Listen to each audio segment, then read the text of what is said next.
Have you ever heard the news that a couple, after a super painful breakup, is suddenly thinking about getting back together? And your first reaction is probably ... skepticism, right? You're thinking, wait, why are they diving back into that same mess?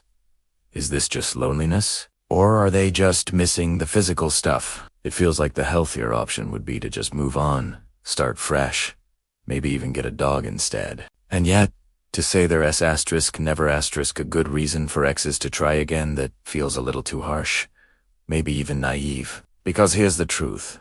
People can and do change. Through therapy, long conversations, journaling, those endless walks where you figure things out. All of that can genuinely shift a person's heart and mind. Of course, real change isn't easy. For every misguided reunion, there are probably just as many mischances situations where fear stopped people from discovering that, yes, they actually had grown. That's why we need a way to separate fantasy from reality. We need a tool, a kind of exam, to help couples figure out if they're truly ready for round 2.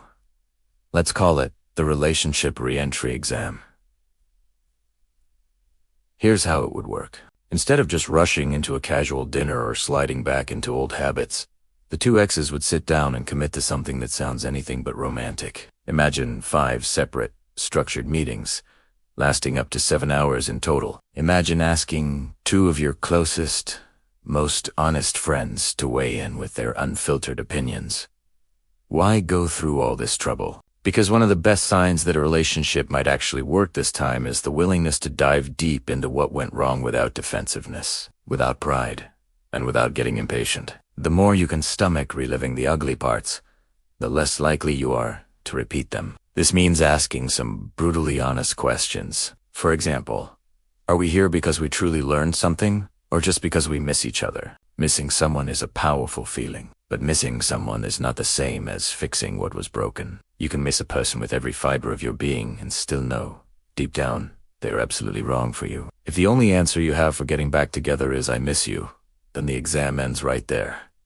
No second chance. The real question is, have we changed? Truly changed. And not just a vague, "Oh, I feel different now." Can you explain how you've changed? In detail. 4 hours, if you have to. Because real personal growth isn't fuzzy, it's specific. Some people will say, talk is cheap. Show me with actions. And they're not wrong. But here is the thing. Being able to clearly articulate your past mistakes. Asterisk is asterisk in action. It's a powerful sign of new self. If you can't even explain what went wrong before, what real chance do you have of doing better this time around? Now, let's be real. Some exes will try to dodge this. They'll say things like, "I'm just not good with words," or "I love you, but I can't explain why." It sounds sweet on the surface, but it's actually a massive red flag. If someone can sit with the discomfort of talking about their own flaws and how they contributed to the breakup, they haven't earned another chance.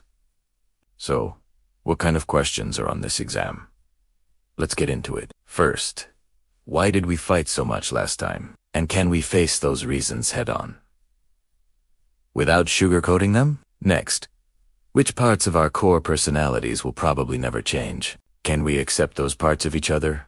Or are we just setting ourselves up for the same disappointment all over again? Then, you have to get personal. What toxic habits do I bring into a relationship? Am I willing to admit them out loud? And what about you? And this one is crucial. Which of my struggles in my own life actually had nothing to do with you? Was I unfairly blaming you for my own issues, my own stress, my own insecurities? These questions aren't designed to be comfortable. They're designed to be honest. Because only by digging through the hardest truths can you find out if there is any real hope for building something new and stronger. Another part of the exam is humility. After you broke up and dated other people, what did you learn? Maybe you discovered just how many frogs are out there, and it made you realize how much you underappreciated what you had. Or maybe some really bad dates revealed strengths in your ex that you'd never noticed or valued before. And what about the future?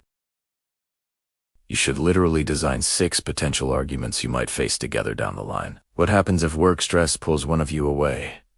What if jealousy sneaks back in? What if family drama lands on your doorstep? How will you fight differently this time? Can you replace the old patterns of warfare with diplomacy and teamwork? Here's a radical idea. Bring in a trusted friend as a referee, someone who saw the original breakup up close, the friend who coached you through the tears, the late-night overthinking, the blocking and unblocking on social media. This person isn't blinded by love, and that's exactly why their perspective is so valuable. Ask them to meet with your ex, one-on-one. Let them evaluate the situation. Do they see genuine change? Can your ex take responsibility for their actions without getting defensive? Do they seem to have new tools for handling conflict? This isn't about getting a friend's romantic blessing. It's about hard-nosed realism. If your battle-worn friend gives the green light, that carries some serious weight. Because here's the bottom line. Too often, we make the biggest decisions of our lives on impulse. We fall back into old arms, out of desire, nostalgia, or the fear of being alone. But what if we slowed down? What if we honored the love that was once there enough to put it through a boring, tedious, almost bureaucratic process?